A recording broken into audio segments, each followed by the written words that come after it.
Hi guys, Black is here. I've had some people to ask me, fans of mine, about, they wanted me to make videos talking about certain cars or engines or whatever. They wanted to know my opinion of them.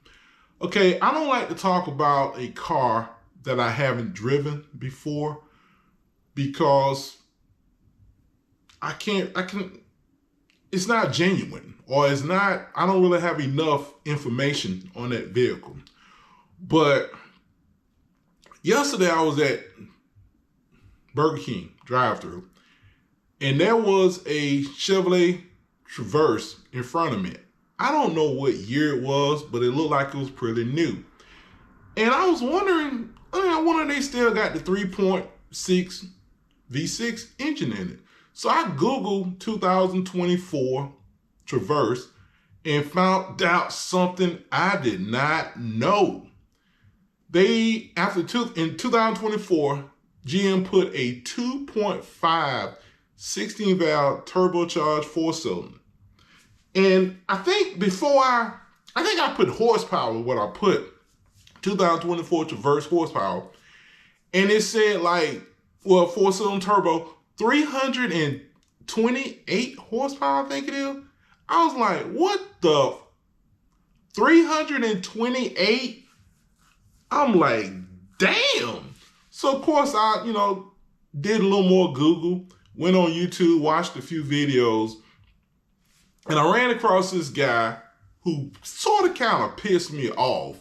Now, he was standing in front of a Traverse. I think he said it was his Traverse, I think. But he was talking some bull crap about, it has a water to air intercooler and it sits on top of the engine. And he was complaining about it was dumb for GM to put it on top of the engine because you got to remove it to change the spark plugs. And I'm thinking to myself, it ain't like you're going to change the damn spark plug every 30,000 miles. I don't know what the intervals are, but usually everything runs platinum plugs nowadays. And usually platinum plugs will go over 100,000 miles. My F-150, I bought it brand new in 2016. It has 118,000 miles. It doesn't have any misfires. And I don't plan to change the spark plugs until then, But to me, how can you sit up and criticize the Traverse when this thing is a 2.5 four-cylinder making 328 horsepower? I think it was 326 pound-feet of torque, 3,500 RPM. And he just sitting up he just thought, the fuel economy sucks compared to a Toyota Grand Highlander hybrid. I'm like, how the hell you gonna compare a non-hybrid with a damn hybrid? Talking about, the Highlander get really good fuel economy. It's a freaking hybrid, dumbass. But, I left a comment telling them that. But I'm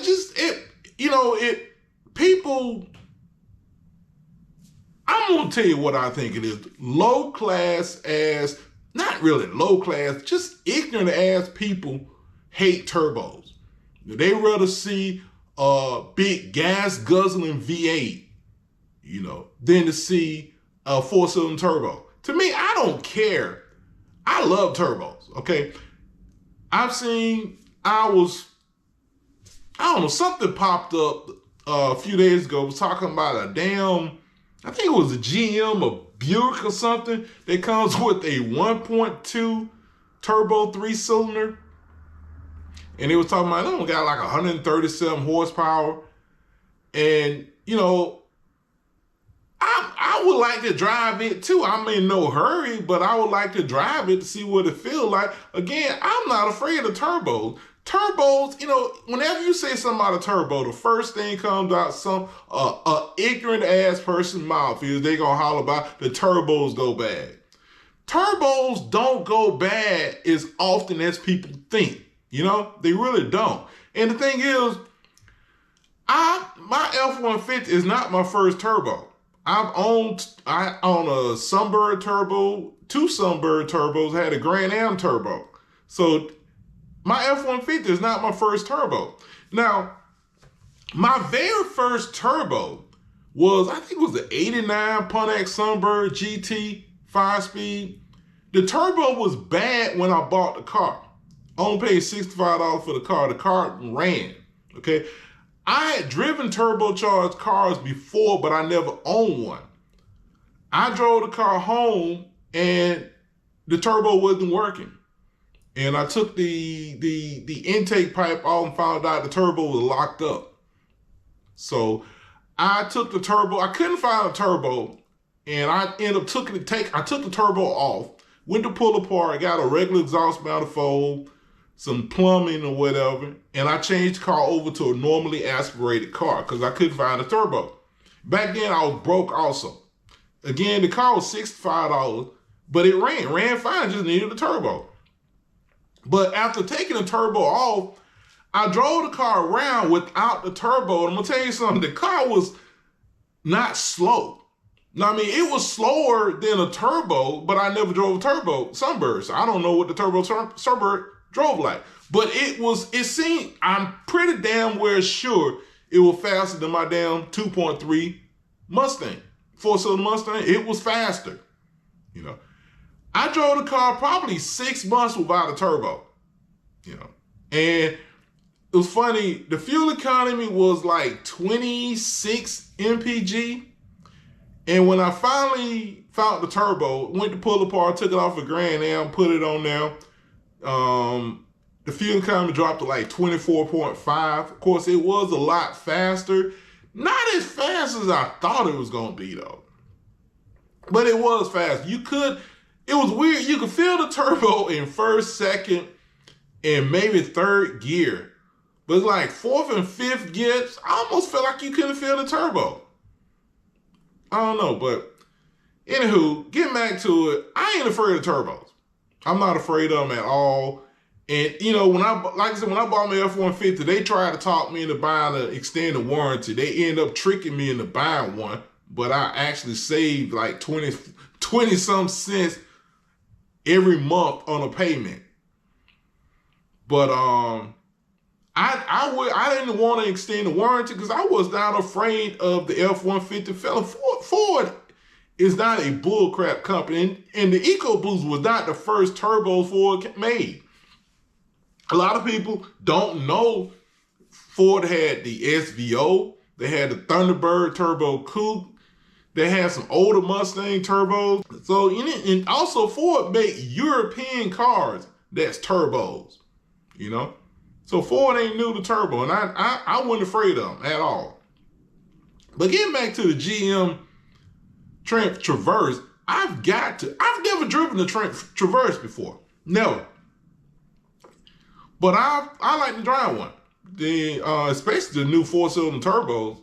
Really, that's the one I want to drive, the four-cylinder turbo. I mean, that's a lot of damn power. 328 horsepower and 326 pound-feet of torque. And by the way, I mentioned that to the guy on his channel, and he gonna leave a comment talking about the figures that an engine on paper don't translate to the way the car drives. Cop-out is a damn cop-out. There's very few cars I've drove where they were slower than the figures. Very few cars, you know. I've actually had cars that were faster. No, let me change that. I drove I can't remember what year it was. I want to say it was a 2005 or 2003. It was a Mazda 3 that had that 2.3 turbo with like 206 or some horsepower. It was front wheel drive. I drove that car and I figured that first gear, just a normal pull off, when the turbo kick in, it was gonna spin like crazy, right? Turns out, I think in first, but I think first, second gear, the boost is restricted until you get to the higher gears. So the car doesn't really feel like it's got that power in first and second gear. But when you get to the higher gears, the boost really comes in, because there's no way in hell a car make, because it was making like, I think it was 263 horsepower and like, I think it was 280 pound-feet of torque or something like that, and a front-wheel drive car, and it didn't spin when the turbo kick in, yeah, they held back on the boost. But anywho, that's all I got to say on the subject. If you have any questions, comments, leave them. Dre, y'all have a good day. Bye.